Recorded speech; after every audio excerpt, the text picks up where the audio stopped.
Boa noite, meus amados irmãos. A graça e a paz do Senhor Jesus. Nós vamos às meditações do Catecismo Maior de Westminster. Nós vamos para a pergunta 101, que, como temos dito, está relacionada aos 10 mandamentos que vão ser explorados, ou seja, analisados e aplicados à vida do cristão. Nessa pergunta, nós temos o seguinte: qual é o prefácio dos 10 mandamentos? Segue a resposta.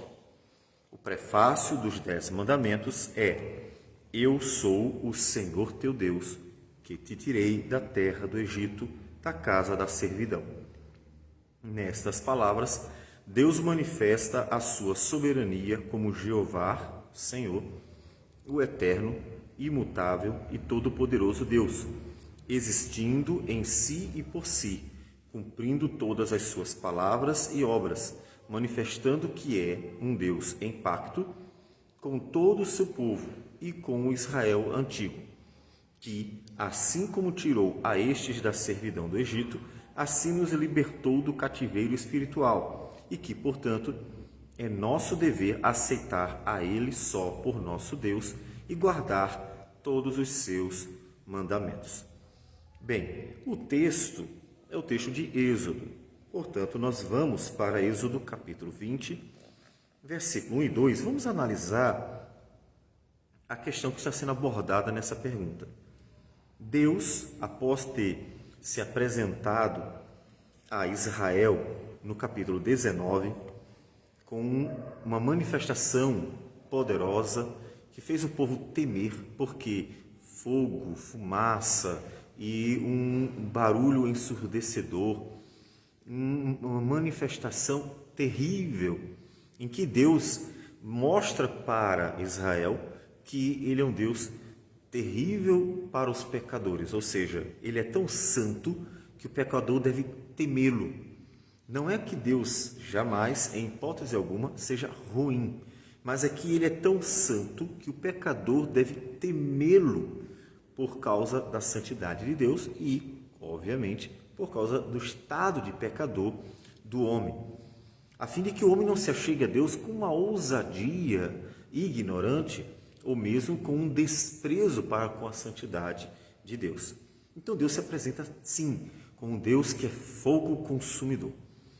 E então o povo, depois desse cenário terrível, em que estão diante do Senhor libertador que tirou do Egito, eles recebem os mandamentos que Deus quer que eles cumpram à risca, principalmente que cumprissem na terra prometida, para que fossem o instrumento de Deus para atrair os povos à santidade do Senhor.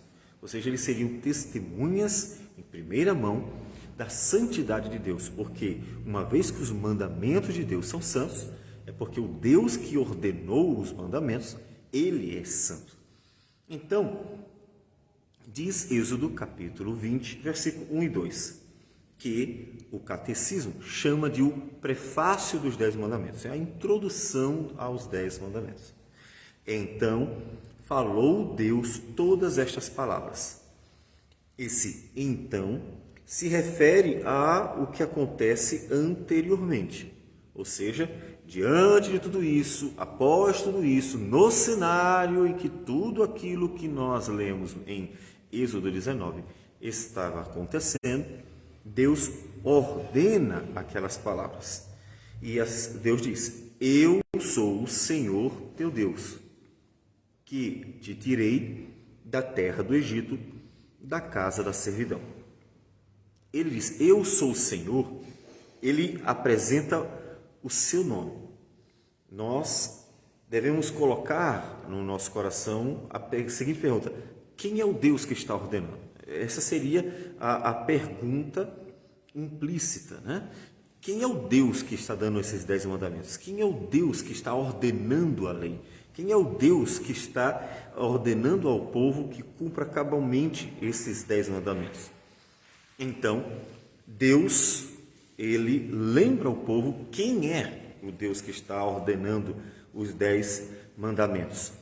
Então, Ele diz: eu sou o Senhor teu Deus. E Senhor aqui não é Senhor de alguém que deve ser reverenciado, mas é o nome de Deus. As nossas traduções, corretamente, elas usam uma orientação dos escribas judeus que, ao copiar os manuscritos originais, manuscritos, claro, língua original, né? Não o material original, quando eles copiaram, eles colocaram uma observação importante. Olha, por causa do mandamento, não dirás o nome do Senhor teu Deus em vão, eles disseram, vocês devem escrever o nome de Deus, mas não devem pronunciar o nome de Deus. A ideia do zelo pelo nome do Senhor. É um mandamento correto, ou uma orientação, na verdade, correta, porque uma vez que o nome do Senhor, ele terminou por se tornar um nome desconhecido em sua pronúncia, pela falta, né, de pronúncia da parte dos israelitas, dos judeus, então nós, qualquer pronúncia que dermos, estaremos trazendo uma certa conjectura sobre a real pronúncia do nome. Tanto é que existem teorias, mas nenhuma assertiva, nenhuma pessoa que diga assim, com certeza absoluta é este. Nem o judeu sabe. Então, trocar o nome de Deus por Senhor em caixa alta é uma forma de seguir a orientação, ao mesmo tempo em não querer arriscar uma pronúncia do nome de Deus sem ter certeza se aquela pronúncia. Afinal das contas, se você pronunciasse meu nome errado, você não estaria me chamando corretamente. Então, para não arriscar uma pronúncia errada, então se coloca nas nossas traduções em caixa alta o nome Senhor, indicando que não é Senhor de reverência, é um pronome de tratamento, mas é Senhor o nome de Deus. Então, eu sou o Senhor. O que significa? Eu sou aquele que se revelou a Moisés e eu sou aquele que se revelou a Abraão, Isaque e Jacó. Eu sou o Deus que na história da redenção vem manifestando graciosa salvação, vem conduzindo o plano redentor, vem dando promessas fiéis e verdadeiras. Eu sou este. Eu sou aquele que se apresentou para os nossos pais e agora está cumprindo a palavra, a salvação, que foi a libertação do Egito. E agora eu quero que vocês obedeçam. Então, quem está ordenando? Quem é o Deus que dá os mandamentos? É o Senhor, aquele que se manifestou na história redentora. E ele diz, eu sou o Senhor teu Deus, que te tirei da terra do Egito, da casa da servidão. Isso nos lembra algumas questões importantes. Quem é ele? Ele é um soberano. Por quê? Porque ele se mostrou ser maior do que o Egito, que era o império da época, e maior do que o faraó, o rei do Egito, que era o grande rei da época. Ele é o soberano, ele é o rei dos reis. Portanto, ele é maior que todos. Alguém que deve ser temido, portanto. Então, aquele que dá os 10 mandamentos é o Senhor dos patriarcas, é aquele que se revelou a eles, a Moisés, é o Senhor da história da redenção e é também o soberano, o Senhor de tudo, o Todo-Poderoso, porque ele manifestou o seu poder por meio de suas obras. Por exemplo, nós temos na criação, né, as obras da criação, mas também temos que é o evento mais próximo e que tem a maior relação, obviamente, com o texto, que é exatamente o tirar o povo do Egito por meio das 10 pragas, que foram manifestações do poder de Deus sobre uma nação dominadora, tirana, poderosa, mas Deus se revelou o Todo-Poderoso. Ele tem mais poder do que o homem mais poderoso da criação. Então, ele é o Todo-Poderoso, o Senhor dos exércitos, que vence todas as guerras, né? É ele que está dando esses mandamentos, essas ordens. E é o Deus fiel às suas promessas e alianças, porque nós vemos no Êxodo o cumprimento de promessas antigas. Gênesis capítulo 15, versículo 12 a 18, nos revela o momento em que Deus faz uma aliança com Abrão E nesse momento da aliança com Abraão, ele diz: então lhe foi dito, sabe com certeza que a tua posteridade será peregrina em terra alheia e será reduzida à escravidão e será afligida por 400 anos, mas também eu julgarei a gente a que tem de sujeitar-se e depois sairão com grandes riquezas. Portanto, ele é fiel às suas promessas. Ele cumpriu a promessa que ele fez a Abraão, tirando o povo de Israel do Egito que estava escravizando. Um Deus fiel, um Deus de aliança, um Deus de promessa. É este o Deus que está dando os 10 mandamentos para o povo obedecer. Portanto, observe que Deus manifesta seu poder, sua glória, sua santidade e exige então do povo: agora eu quero que vocês me obedeçam. Então, é nesse contexto que Deus dá os 10 mandamentos. E o prefácio, que é a introdução aos 10 mandamentos, conduz o povo a olhar para quem está ordenando. Se entre os homens não faz muita diferença quem ordena alguma coisa, porque somos todos pecadores, tendo em vista que não somos diferentes, porque todos nós estamos sujeitos aos mesmos erros, quando se refere a Deus, não, aí muda muito a questão.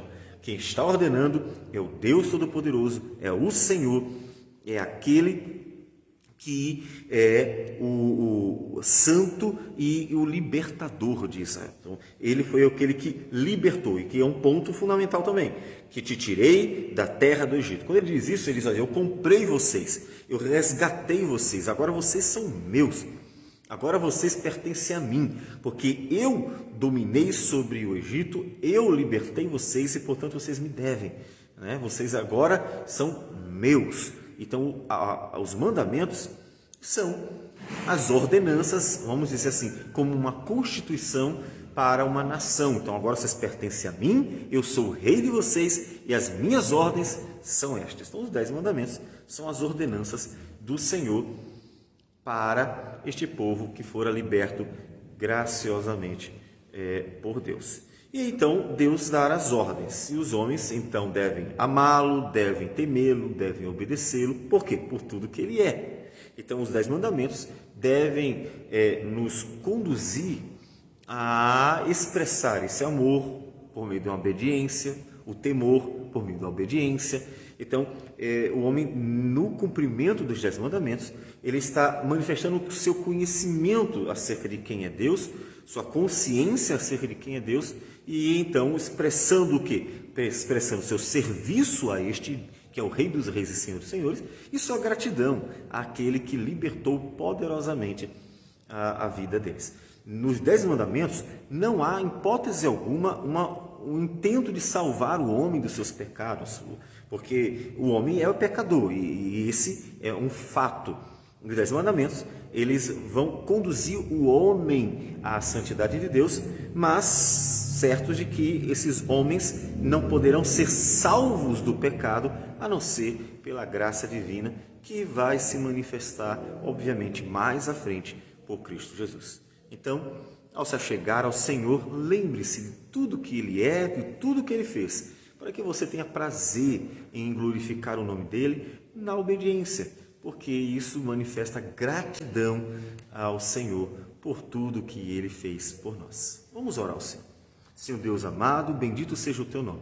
Agradecemos por tudo, louvamos o Teu nome e pedimos que nos ajude a fazer a Tua vontade, que é boa, perfeita e agradável.